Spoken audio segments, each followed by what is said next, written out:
The second law of thermodynamics, and engines of cognition, Part 2.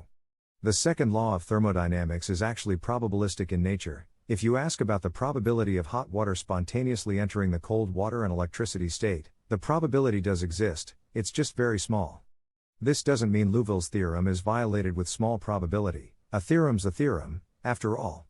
It means that if you're in a great big phase space volume at the start, but you don't know where, you may assess a tiny little probability of ending up in some particular phase space volume.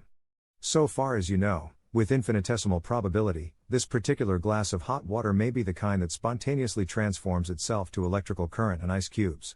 Neglecting, as usual, quantum effects. So the second law really is inherently Bayesian. When it comes to any real thermodynamic system, it's a strictly lawful statement of your beliefs about the system, but only a probabilistic statement about the system itself. Hold on, you say. That's not what I learned in physics class, you say. In the lectures I heard, thermodynamics is about, temperatures. Uncertainty is a subjective state of mind. The temperature of a glass of water is an objective property of the water. What does heat have to do with probability? O ye of little trust.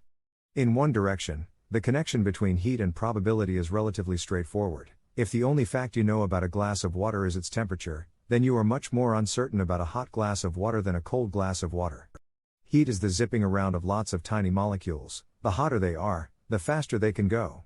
Not all the molecules in hot water are traveling at the same speed. The temperature isn't a uniform speed of all the molecules, it's an average speed of the molecules, which in turn corresponds to a predictable statistical distribution of speeds. Anyway, the point is that, the hotter the water, the faster the water molecules could be going, and hence, the more uncertain you are about the velocity, not just speed, of any individual molecule.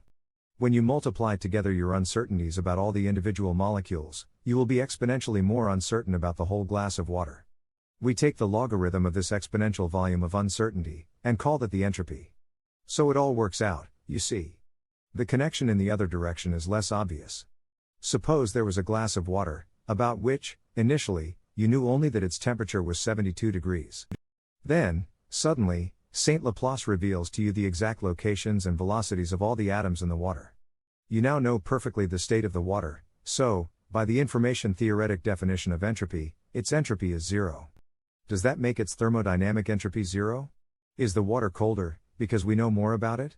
Ignoring quantumness for the moment, the answer is, yes. Yes it is.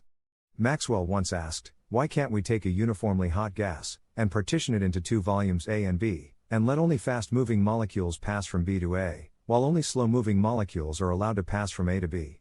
If you could build a gate like this, soon you would have hot gas on the A side, and cold gas on the B side. That would be a cheap way to refrigerate food, right? The agent who inspects each gas molecule, and decides whether to let it through, is known as Maxwell's demon. And the reason you can't build an efficient refrigerator this way, is that Maxwell's demon generates entropy in the process of inspecting the gas molecules and deciding which ones to let through. But suppose you already knew where all the gas molecules were? Then you actually could run Maxwell's demon and extract useful work. So, again ignoring quantum effects for the moment, if you know the states of all the molecules in a glass of hot water, it is cold in a genuinely thermodynamic sense, you can take electricity out of it and leave behind an ice cube. This doesn't violate Liouville's theorem, because if Y is the water, and you are Maxwell's demon, denoted M, the physical process behaves as M1, Y1, greater than M1, Y1. M2, Y2, greater than M2, Y1. M3, Y3, greater than M3, Y1. M4, Y4, greater than M4, Y1. Because Maxwell's demon knows the exact state of Y, this is mutual information between M and Y. The mutual information decreases the joint entropy of M, Y, HM, Y, equals HM plus HY minus IM, Y. M has 2 bits of entropy, Y has 2 bits of entropy, and their mutual information is 2 bits, so, M, Y, has a total of 2 plus 2 minus 2 equals 2 bits of entropy. The physical process just transforms the coldness, negentropy, of the mutual information to make the actual water cold. Afterward, M has 2 bits of entropy, Y has 0 bits of entropy, and the mutual information is 0. Nothing wrong with that. And don't tell me that knowledge is subjective. Knowledge has to be represented in a brain, and that makes it as physical as anything else. For M to physically represent an accurate picture of the state of Y, M's physical state must correlate with the state of Y. You can take thermodynamic advantage of that, it's called a Szilard engine. Or as E.T. Jaynes put it, the old adage knowledge is power is a very cogent truth, both in human relations and in thermodynamics. And conversely, one subsystem cannot increase in mutual information with another subsystem, without, A, interacting with it and, B, doing thermodynamic work. Otherwise you could build a Maxwell's demon and violate the second law of thermodynamics, which in turn would violate Liouville's theorem, which is prohibited in the standard model of physics. Which is to say, to form accurate beliefs about something, you really do have to observe it. It's a very physical, very real process. Any rational mind does work in the thermodynamic sense, not just the sense of mental effort. It is sometimes said that it is erasing bits in order to prepare for the next observation that takes the thermodynamic work, but that distinction is just a matter of words and perspective. The math is unambiguous. Discovering logical truths is a complication which I will not, for now, consider, at least in part because I am still thinking through the exact formalism myself. In thermodynamics, knowledge of logical truths does not count as negentropy, as would be expected, since a reversible computer can compute logical truths at arbitrarily low cost. All this that I have said is true of the logically omniscient. Any lesser mind will necessarily be less efficient.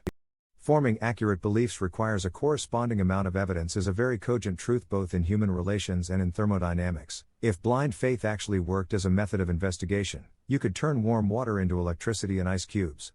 Just build a Maxwell's demon that has blind faith in molecule velocities. Engines of cognition are not so different from heat engines, though they manipulate entropy in a more subtle form than burning gasoline. For example, to the extent that an engine of cognition is not perfectly efficient, it must radiate waste heat, just like a car engine or refrigerator. Cold rationality is true in a sense that Hollywood scriptwriters never dreamed, and false in the sense that they did dream.